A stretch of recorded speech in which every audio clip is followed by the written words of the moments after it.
यानी हनुमान जी सबसे बड़े हो गए। बात बढ़ती चली गई, कौन बड़ा कौन बड़ा कौन बड़ा कौन बड़ा। भाई आपने कह दिया, दूसरे ने उससे बड़ा बता दिया तो उसका निराकरण तो होगा। तो वो कहने लगे कि हनुमान जी सबसे बड़े हैं भैया, तो रामचंद्र जी के चरणन में काहे को पड़े हैं। अब कौन बड़ा हो गया? रामचंद्र जी सबसे बड़े हो गए। तो एक बुजुर्ग देवता बैठा था, वो बोला हमें ये बताओ कि रामचंद्र जी सबसे बड़े हैं तो अपने गुरु वशिष्ठ के चरणन में काहे को पड़े हैं। तो कौन बड़ा हुआ? गुरु। अब कोई नहीं बोल पाया। तो सबसे बड़े कौन? गुरु। गुरु। तो बोलिए प्रेम से, तो हमें किसकी शरण में जाना चाहिए? गुरु की शरण में। कि चलो गुरु की शरणिया, दुनिया से नाता तोड़ के। चलो गुरु की शरणिया, दुनिया से नाता तोड़ के।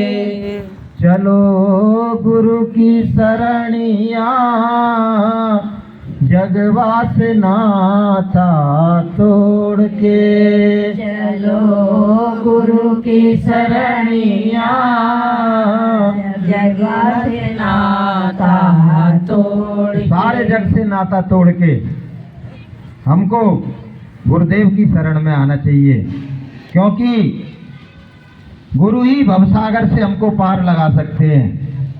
गुरु ही हमको काल के जाल से छुड़ा सकते हैं, और गुरु ही हमको अपने निज घर पहुंचा सकते हैं। कोई कितना भी जप करे, कितना भी तप करे, कितना भी हवन करे, कितना भी यज्ञ करे, लेकिन गुरु के बगैर इस भवसागर से कोई पार हुआ है क्या बहनों भाइयों? नहीं। बोलो नहीं। कि कैसा भी हो तैरन हारा, और कैसा भी हो तैरन हारा, और जब तक मिले ना गुरु का सहारा, जब तक मिले ना गुरु का सहारा, हो न सके भव पार सत, हो न सके भव पार, सतगुरु एक तू ही आधार, सतगुरु एक तू ही आधार। तो कैसा भी तैरनहार हो, वो बगैर गुरु के पार नहीं हो सकता है। कि गुरु बिन भवनिध तरे न कोई, और जो बिरंच शंकर सम होई। अरे इंसान की क्या मजाल है, ब्रह्मा और विष्णु भी चाहें कि हम गुरु के बगैर भवसागर से पार हो जाएं, तो वो संभव नहीं है। जिनको सतगुरु नहीं मिलते हैं उनका क्या हाल होता है बहनों भाइयों? पूरी जिंदगी वो उनकी पूजा करते हैं जो काल के दूत हैं। या तो काल की पूजा करते रहते हैं, या काल के बनाए हुए दूतों की पूजा करते रहते हैं।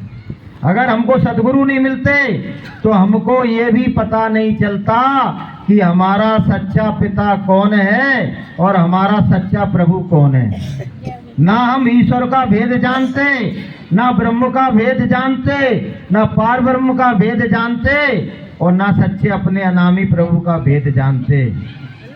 गुरु महाराज ने हमको सब कुछ बताया, सब कुछ समझाया, सारे पदों की व्याख्या की, और गुरु महाराज ने हमको अपने पिता से भी परिचय कराया। तो बहनों भाइयों, हमें हमेशा अपने गुरु का गुणगान करना चाहिए। लोग भटक जाते हैं, बहक जाते हैं, अरे यहाँ तो क्या बोले 1000-2000 आदमी आए हुए हैं, वहाँ जाइए वहाँ 6 लाख लोग बैठे हुए हैं साहब, कथा में 6 लाख लोग आ रहे हैं, यहाँ 2000 आदमी आ रहे हैं, 1000 आदमी आ रहे हैं, तो यहाँ से छोड़ के वहाँ भगने लगते हैं। ये तो भैया काल का देश है। काल अब ये देखता है कि लोग सत्य से जुड़ रहे हैं, लोग सतगुरु से जुड़ रहे हैं और उनको अपने घर जाने का सच्चा भेद सतगुरु के द्वारा मिल रहा है और वो साधना करने लगे हैं। अब उनका जन्म मरण का बंधन मैं रोक नहीं पाऊंगा, वो अपने निज धाम चले जाएंगे।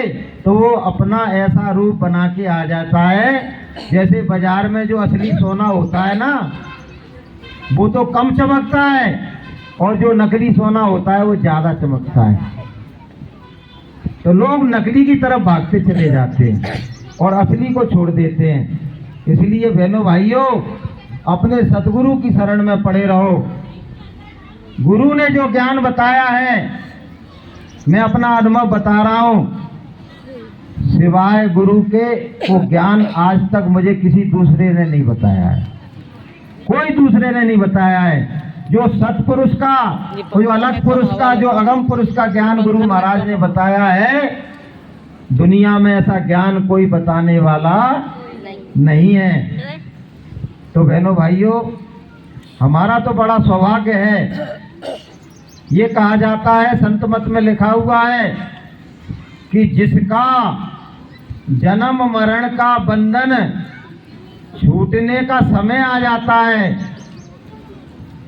जिसका 84 के फेर में फेर से मुक्ति पाने का समय आ जाता है, वो ही सतगुरु की शरण में आते हैं और गुरु महाराज उनको ही अपनाते हैं और उनको ही वो नाम की बख्शिश देते हैं।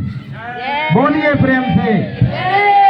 तो यहाँ जितने भी प्रेमी भाई बहन बैठे हुए हैं, वो अपना परम सौभाग्य समझें कि उनके अनंत काल से जो दुख बंधन था उनके ऊपर, जो 84 का उनके ऊपर जेल खाना पड़ा हुआ था, बार बार जन्मने का और बार बार मरने का जो रोग है, जिसे गुरु महाराज भवरोग कहते थे, वो भवरोग प्रत्येक प्राणी को ऊपर लगा हुआ है और उस भवरोग के निदान का समय हमारा आ गया है।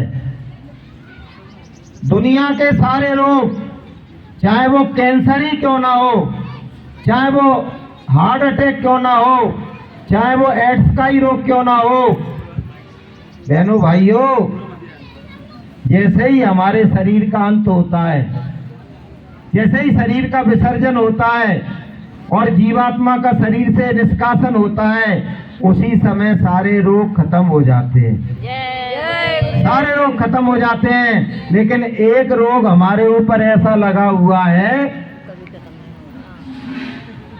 कि करोड़ों युग बीत गए, वो रोग आज तक खत्म नहीं हुआ। वो रोग कौन सा है? भव रोग, आत्म रोग, आत्म पीड़ा, बार बार जन्मने मरने का रोग। आज तक कोई ऐसा बलि नहीं मिला, कोई ऐसा समर्थ नहीं मिला पिछले अनंतों जीवनों में जो हमारे इस रोग का निदान कर सके। लेकिन आज हमको बड़ी खुशी है, बड़ा हर्ष है, हमारी आत्मा प्रफुल्लित हो रही है, हर्षित हो रही है, हमारी आत्मा में प्रसन्नता का उद्गार हो रहा है। क्यों हो रहा है?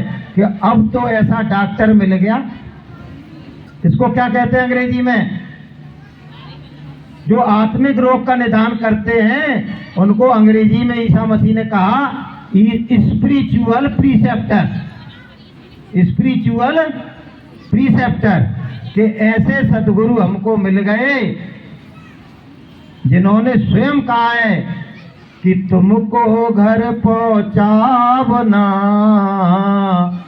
एक हमारो काम, और हम आए वही देश से जहां तुम्हारो धाम। उन्होंने कहा है कि हमारा केवल एक काम है कि तुमको तुम्हारे घर पहुंचाना, तुमको तुम्हारी मंजिल तक पहुंचाना। तुम तो बोलते रहते पानी। तो बहनों भाइयों, आप अपने घर जाना चाहते हो? अपने घर जाना चाहते हो? जाना चाहते हैं। आनंद कौन कौन जाना चाहता है बता?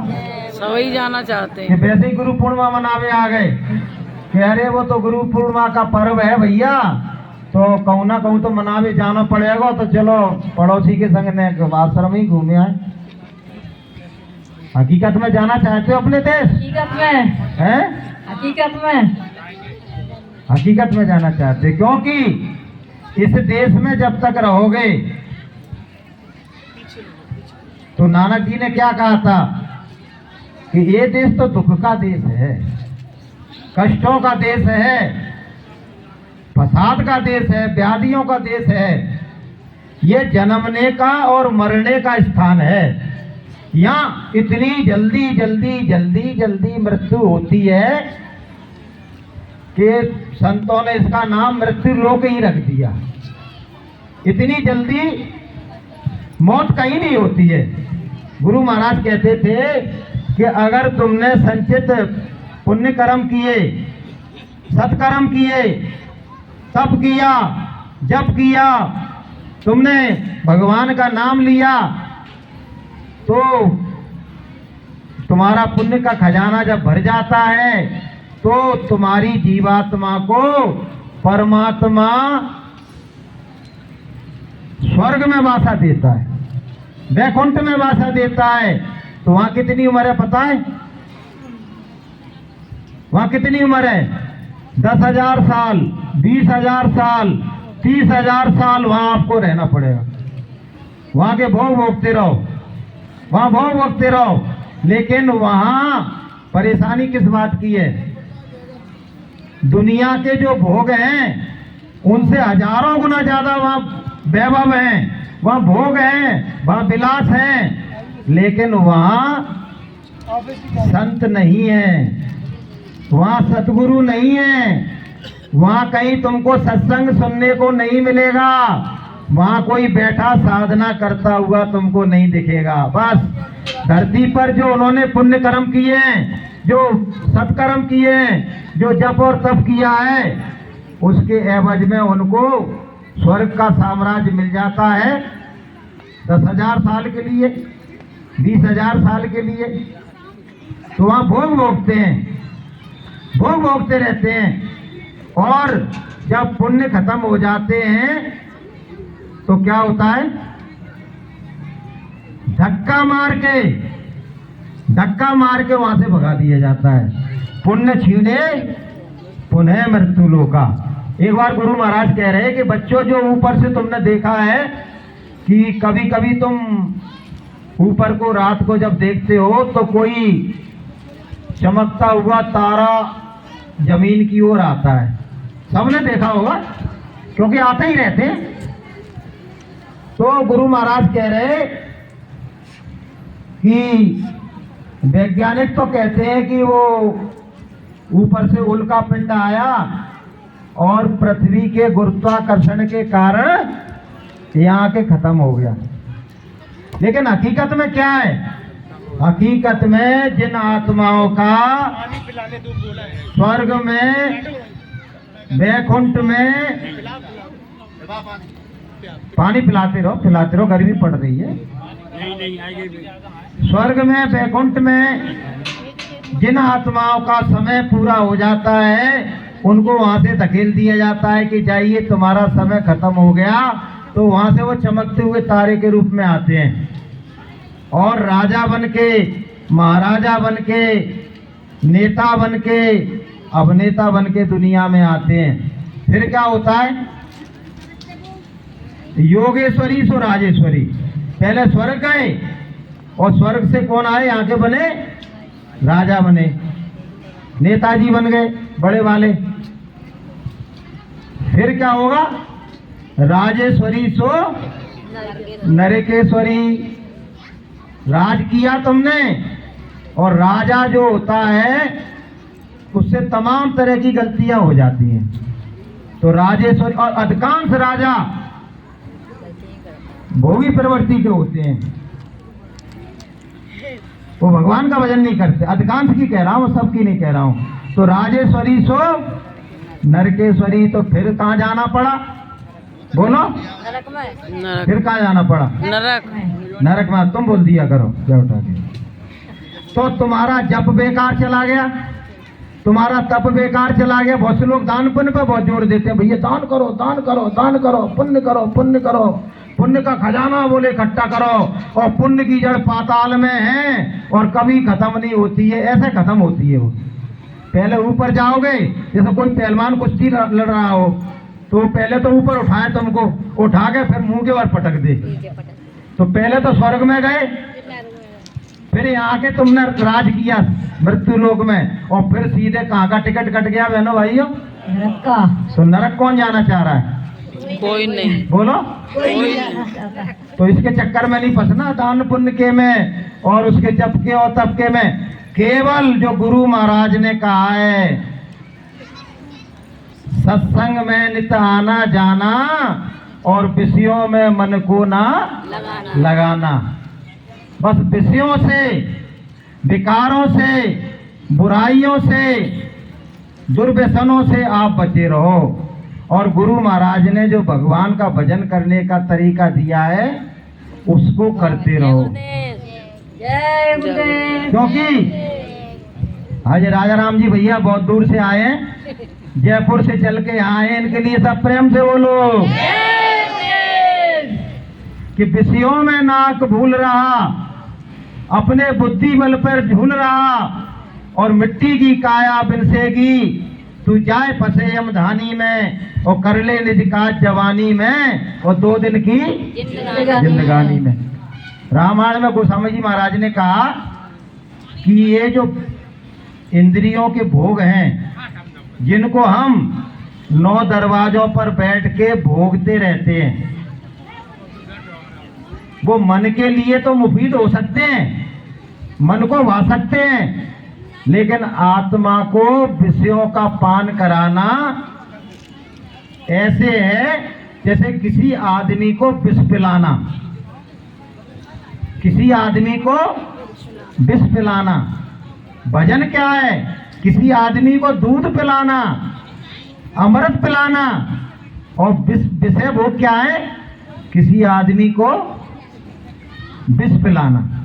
कि नर तन पाए विषय मन देही और पलट सुधा से 60 विष लेही और ताई कबहू फल कही न कोई और गुंजा गई पारस मणि खोई।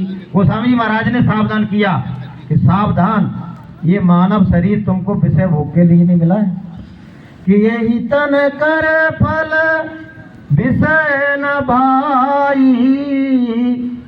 और स्वर्ग स्वल्प अंत दुखदाई। सावधान, जो विषयों में डूबे हुए, सत्संगी भी डूबे हुए हैं विषयों में, सत्संग में जरूर आते हैं, लेकिन उनका मुख्य कार्य क्या है? विषयों को भोगना।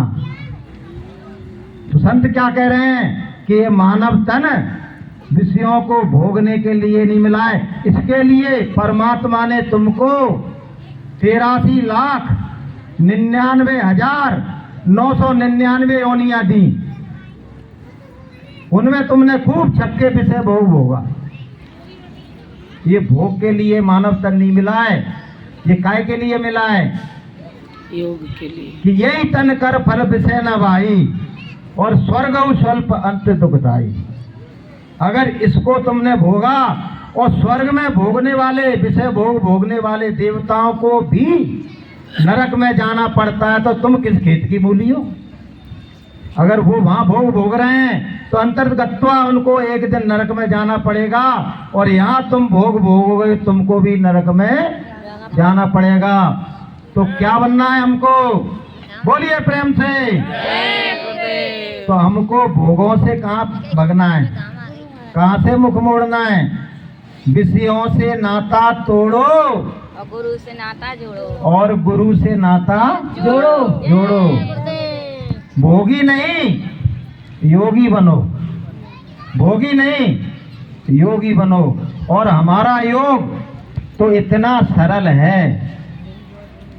गुरु महाराज कहते हैं इसका सरल होने के कारण ही इसका नाम रखा गया, क्या पता है? सहज योग। सहज योग, सरल योग, सुरत सत्य योग। क्या करना है तुमको?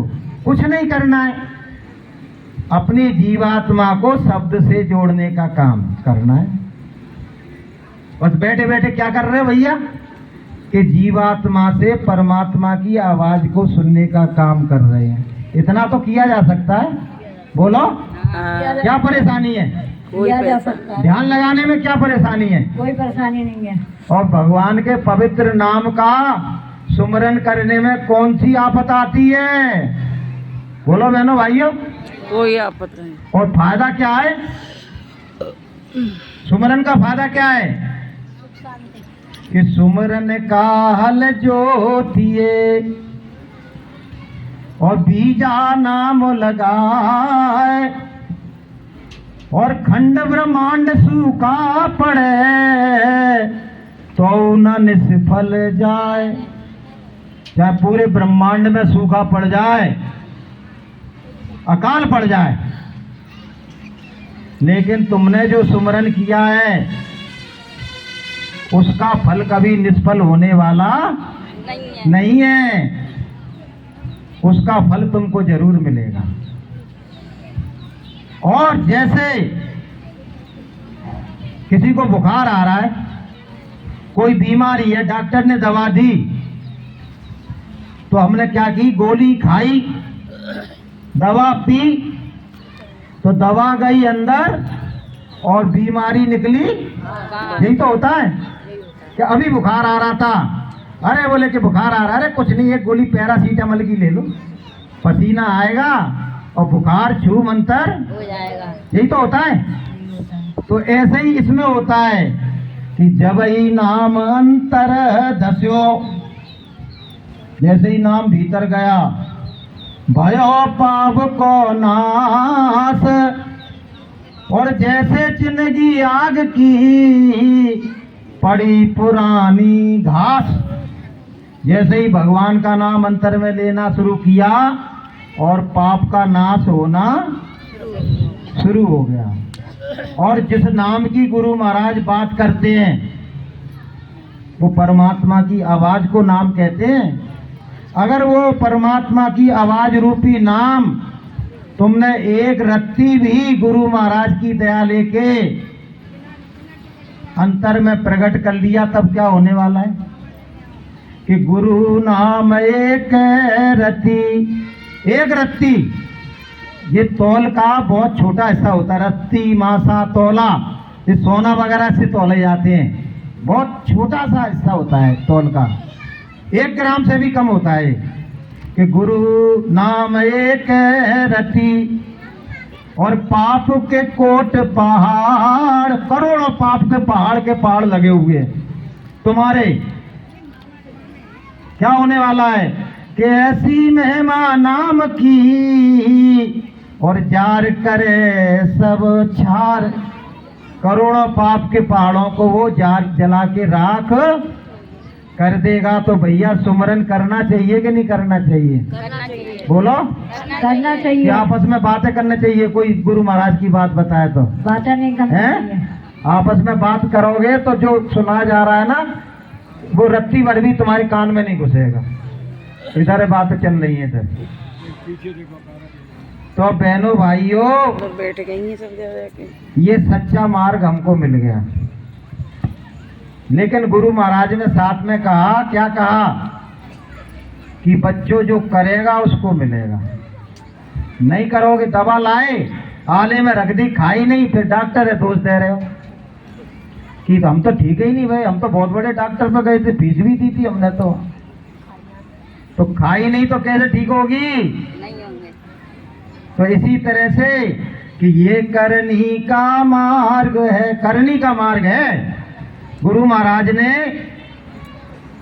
हमको 1973 में नामदान दिया था। 73 में, एक बार पहले 72 में आए थे ग्वालियर, तब हम चूक गए। हमारे पिताजी हमको ले ही नहीं गए, तू क्या करेगा, 10 साल का बच्चा है, अभी 9 साल है तेरी उम्र, 72 में 9 साल उम्र थी मेरी, 63 का जन्म, तो ले ही नहीं गए। लेकिन 73 में तो मैंने जिद पकड़ ली कि मैं तो जाऊंगा। गुरु महाराज आए, पहले भी आए थे तब तुम नहीं ले गए, और अब फिर आए तो फिर नहीं ले जा रहे। तो 10 साल की उम्र में मैंने नामदान लिया था, आपको बताऊं, तो तब इतनी भीड़ थोड़ी होती थी। उसमें फूलबाग में वहाँ सत्संग हुआ था, तो गुरु महाराज ने कहा कि जिनको नामदान चाहिए वो पंडाल में भीतर आ जाएं, भीतर आ जाएं। तो जो बैठे थे उसमें से बहुत थोड़े लोग भीतर गए। तो एक फार्म भरवाया गया था, फार्म, उसमें ये लिखा था कि मैं देश के नियमों का पालन करूंगा, मैं शाकाहारी रहूंगा, कोई भी बुद्धिनाशक नशा नहीं करूंगा, कोई व्यसन नहीं करूंगा, मैं झूठ नहीं बोलूंगा, मैं बेईमानी नहीं करूंगा। और आखिरी में क्या लिखा था पता है? मैं अपनी जीवात्मा को जगाने के लिए, मैं अपने परमात्मा को पाने के लिए, मैं अपने निज घर जाने के लिए, परमात्मा ने जो एक दिन में मुझको 24 घंटे दिए हैं, उनमें से कम 2.5 घंटे में भगवान का भजन करूंगा। जय गुरुदेव। 2.5 घंटे की शपथ भरवाई थी गुरु महाराज ने, 2.5 घंटा भजन करो रोज। तो भैया अगर कमी चल रही हो तो सुधार लियो। कमी चल रही हो कि हम तो जल्दी, बहुत लोग क्या करते हैं, इतनी जल्दी माला रपटाते हैं वो कि पता पड़ता है 10 मिनट में खत्म माला, जबकि दूसरी माला करने में ही 10-15 मिनट लग जाते हैं, और उनकी 10 मिनट में पूरी खत्म। जाने क्या बोलते हैं समझ में नहीं आती। तो भैया दुनिया के सारे काम, ये पराया देश है, और पराया गिफ्टेड बाय गॉड, परमात्मा का दिया हुआ ये शरीर है। हम इसकी उदर पूर्ति के लिए, इसके लिए, इसके सम्मान के लिए, इसकी इज्जत के लिए, इसकी जय जयकार कराने के लिए, धन का संग्रह करने के लिए दिन रात घोड़े की तरह भगते रहते हैं कि अधिक से अधिक मुझे पैसा अर्जित करना है, अधिक से अधिक मुझे समाज में, दुनिया में मुझे अपना नाम रोशन करना है। लेकिन अपनी आत्मा का जो अपना काम है, जो निज काम है, उसको करने में कोताही बरतते हैं। पराये काम को खूब करते हैं, लेकिन अपने काम को करने में कोताही बरतते हैं। तो ये बहनों भाइयों अच्छी बात नहीं है। हमको अपना काम भी उसी मुस्तैदी से करना चाहिए जिस मुस्तैदी से उदर पूर्ति का काम कर रहे हैं। तो बहनों भाइयों, ये मानव जीवन, गुरु महाराज कहते हैं, ये ऐसे है जैसे पेड़ पर फल पक जाता है और जब वो जमीन पर टूट के गिर जाता है तो दोबारा नहीं लगता है क्या? नहीं। वो नहीं लगेगा। उसमें से जो बीज निकले वो कहीं लग जाए वो अलग बात है, लेकिन वो पूरा का पूरा फल पेड़ पर द्वारा लगता नहीं है। तो ऐसे ही संतों ने कहा कि मानव जीवन दुर्लभ है, मिले न बारंबार, जो फल पाके भूम गिरे बहुर न लागे डार। एक बार गिर गया, एक बार मर गया तो दोबारा जिंदा होने वाला नहीं है। और संग में अगर खोटे कर्म किए तो भूल ही जाओ कि दोबारा मनुष्य शरीर मिलेगा, क्योंकि हम जैसे लाखों करोड़ों जीव इस मानव तन को प्राप्त करने के लिए परमात्मा से रात दिन विनती और प्रार्थना कर रहे हैं कि जीव चराचर याचक तेहि, और नर समान कब नौ नहीं देई। ऐसी कोई दूसरी दे नहीं है। चर और अचर में जितने भी प्राणी हैं वो इस मनुष्य शरीर को पाने के लिए लालायित रहते हैं और भगवान से विनती और प्रार्थना करते रहते हैं। क्यों करते रहते हैं? और तो और जिन देवी देवताओं की अक्सर हम लोग पूजा करते हैं, स्वर्ग में रहने वाली मैया जिसका 14 भवन में राज्य है, वो इंद्र जो स्वर्ग का अधिपति है, राजा है, वो भी याचना करता रहता है। क्यों करता रहता है? क्योंकि भगवान ने केवल मानव तन में ही परमात्मा को पाने का अधिकार दिया है और किसी को नहीं दिया है। ना किसी जीव जंतु को दिया है, ना पेड़ पौधे को दिया है और ना किसी देवी देवता को दिया है। तो ये मानव तन अति दुर्लभ है, मिले ना बारंबार, बार बार मिलने वाला नहीं है। बार बार कब मिलेगा?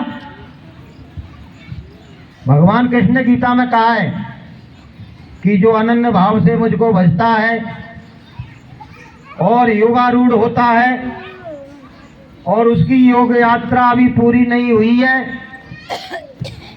तो मैं क्या करता हूँ, किसी सभ्य कुलीन धर्मनिष्ठ परिवार में उस आत्मा को जन्म दिला देता हूँ, जिससे वो अपनी योग यात्रा को फिर से शुरू करे और उस योग यात्रा को पूरा करे।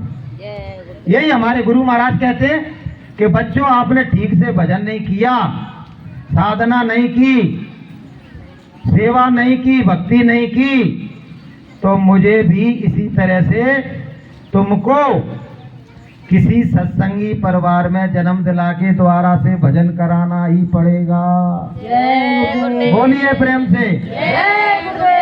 एक बार क्या हुआ, नानक जी के समय ऐसे अपन लोग तमाम सत्संगी ऐसे, वो भी एक सत्संगी था, तो नानक जी के वचनों को तो पढ़ता था लेकिन साधना नहीं करता था, और साधना भी नहीं करता था और संग में खोटे कर्म भी करता था। जैसे दुकान है तो वहां पर दाढ़ी मार रहा है, दाढ़ी मार रहा है, ज्यादा पैसे ले रहा है। दुकान पे बैठे हो और बैठे बैठे तुम पाप कमा रहे हो। अगर अनाधिकार किसी का पैसा हड़प रहे हो, तमाम दुकानदार धर्म के दूने धर्म के तीने ले रहे हैं साहब, तो ये पाप नहीं कमा रहे तो क्या कर रहे तो हैं? तो वो पाप कर्म भी करता था इस तरह के। वैसे नहीं करता था वो कि वो अंडा खा रहा है, मांस खा रहा है, शराब पी रहा है, जुआ खेल रहा है, व्यभिचार कर रहा है, ये पाप कर्म नहीं करता था। लेकिन ये छोटे मोटे दूध में पानी मिला देना है, जरूरत से ज्यादा पैसे ले लेना, ये भी तो पाप कर्म ही है, तो करता था। अब यमदूतों ने सोचा कि ये तो पापी कुकर्मी आदमी है, इसने नामदान तो लिया है लेकिन पाप कर्मों की वृत्ति तो छोड़ी ही नहीं, पाप कर्मों का स्वभाव तो बदला ही नहीं, तो इसको तो भैया पकड़ के ले चलो और इसको सजा दिलाएंगे नरकों में। तो पकड़ के ले गए। अब धर्मराज के चित्र और गुप्त वहां दो बैठे हुए, चित्र और गुप्त, अब उनके सामने खड़ा कर दिया। तो दौड़ता हुआ धर्मराज आया कि इसको पकड़ के कौन लाया, कौन लाया इसको पकड़ के? बोले महाराज हम ही तो लाए। बोले क्यों लाए? बोले इसकी सांसें पूरी हो गई कि मरवाने फिर रहे हो। एक बार नानक के जीव को पकड़ ले आए थे और उसको नरक में भेज दिया था, तो उन्होंने अंगूठा बोर दिया था और एक नरक पूरा खाली हो गया था, भूल गए? बोलिए प्रेम से कि नानक जाए अंगूठा बोरा और सब जीवन को करो ने ओरा, और फिर ले आए तुम पकड़ के। फौरन इसको ले जाइए बाइज्जत और इसको वहां छोड़ के आइए। इसके साथ जो करेगा वो गुरु करेगा, हमारा करने का अधिकार नहीं है, क्योंकि इसको नामदान मिल गया है। अब ये गुरु का जीव है, हमारा बंदा नहीं है। हमारे यहाँ से तो जिस दिन नामदान मिला था उसी दिन इसका चिट्ठा फट चुका है। बोलिए प्रेम से। गुरु करता गुरु कर्म योगा, गुरु करेगा वही होगा। तो जितने भी सत्संगी हैं उनका तो लेखा जोखा अब गुरुदेव के हाथ में है। अब गुरुदेव फैसला करेंगे कि अगर तुमने साधना की है, तुमने भजन किया है और मरते समय तुम जय गुरुदेव जय गुरुदेव जय गुरुदेव बोलते हुए दुनिया से चले गए और दुनिया से विरक्ति भाव तुम में है, आसक्ति नहीं है, यही प्रार्थना कर रहे हैं कि गुरु महाराज अब की बार मुझे पार उतार दो, अब की बार मुझे अपने घर पहुंचा दो, हे गुरु महाराज मुझे ये दुख भरी नगरी से मुझे आज़ाद कर दो, मुझे किसी से कोई मोह बंधन नहीं है, ना मुझे बच्चे प्यारे लगते हैं, ना परिवार प्यारा लगता है, ना संसार प्यारा लगता है, जितने आप प्यारे लगते हो। जय गुरुदेव। बोलिए फिर से। जय गुरुदेव। मीराबाई ने क्या कहा था? मोहे भावे ना परिवार समाल राणा तेरी नगरी, मोहे भावे ना परिवार समाल राणा तेरी नगरी, मेरी वृंदावन ससुराल समाल राणा तेरी नगरी, मेरी वृंदावन ससुराल समाल राणा तेरी नगरी। मीराबाई ने कहा कि मुझे ना तो परिवार अच्छा लगता है, ना संसार अच्छा लगता है, ना घर द्वार अच्छा लगता है, मेरे तो गिरधर गोपाल दूसरो ना कोई, और जाके सिर मोर मुकट मेरो पति सोई। तो मेरे तो वो पति है। किसी ने पूछा भाई तुम्हारी जिससे शादी हुई है वो तुम्हारा पति क्यों नहीं है? वो ही तो पति है तुम्हारा, तुम हमेशा कहती रहती हो गिरधर मेरे पति है, गिरधर मेरे पति है। तो मीराबाई ने क्या उत्तर दिया? बड़े ध्यान से सुनो बहनों भाइयों। मीराबाई ने कहा का वर्णु ऐसे वर्ण को, इसको क्या वर्ण करूं मैं, क्या पति रूप में स्वीकार करूं, जो जन्म है और मर जाए, और वर्ण करूं गोपाल को तासे अजर अमर हो जाए। अरे जो जन्म लेता है अभी थोड़े दिनों के लिए, कुछ वर्षों के लिए मैं सुहागिन बन जाऊंगी, और फिर अगर वो चला गया तो जाते ही मेरा सुहाग उजाड़ दिया जाएगा। सब जो माता बहनें, जब वो पति मरता है ना तो वो इकट्ठी होती है ना, समाज की जो परिवार की माता बहनें, अरे इसकी चूड़ी फोड़ दो, इसका बिछिया उतार लो, इसका ये उतार लो, इसकी मांग उजाड़ दो, उसको बिल्कुल खड़े बाजार नंगा कर दिया जाता है। इतनी दिनों के लिए तुम सुहागिन बनी थी, केवल थोड़े दिनों के लिए, अब रोने के लिए तैयार रहो। अगर हमने परमात्मा से, अगर हमने गुरुदेव से नाता जोड़ा होता तो गुरुदेव हमारे अजर अमर अविनाशी हैं, जय और वो गुरुदेव। हमको भी अपने जैसा बना लेते, वो हमको भी अपने जैसा अजर अमर अविनाशी बना लेते। गुरु महाराज एक उदाहरण देते थे कि एक भृंगी होता है कि कीट न जाने भृंगी को गुरु कर ले आप समान। वो क्या करता है, एक कीड़ा होता है भृंगी, वो झींगुर को पकड़ता है और ले जाके एक कुन्ने में, पहले वो नाई होता है ना, नाई की तरह से उसकी मूछें तोड़ देता है झींगुर की, उसके वो पंख से लगे रहते हैं वो तोड़ देता है, उसको एक सुंड सा बना देता है, एक सुंड सा बना देता है, अपने तरीके का बना लेता है। और फिर क्या करता है, एक कुन्ने में ले जाके उसको 24 घंटे उसमें आवाज भरता है, आवाज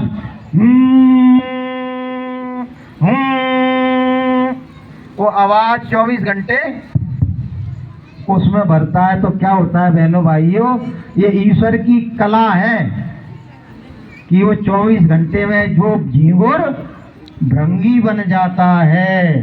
इसी तरह से गुरु महाराज हमको भृंगी बनाने की, अपने जैसा बनाने की तैयारी कर रहे हैं कि बच्चों मैं भी सत्यलोक पहुंच चुका हूं, आओ मेरे पास। और गुरु कहें करो तुम सोई, और मन के मता चलो मत कोई, तो मैं भी तुमको, तुम्हारी जीवात्मा को काल के जाल से छुड़ाकर हमेशा हमेशा के लिए मैं तुमको सत्यलोक पहुंचा दूंगा। तो बोलिए प्रेम से। भैया बनवे को तैयार हो, लेकिन वो जो कीड़ा है ना, वो झींगुर, जब आगे मूछें तोड़ी गई, जब आगे पंख तोड़े गए, तो भाई कष्ट तो हुआ होगा, बोलो कष्ट हुआ होगा कि नहीं?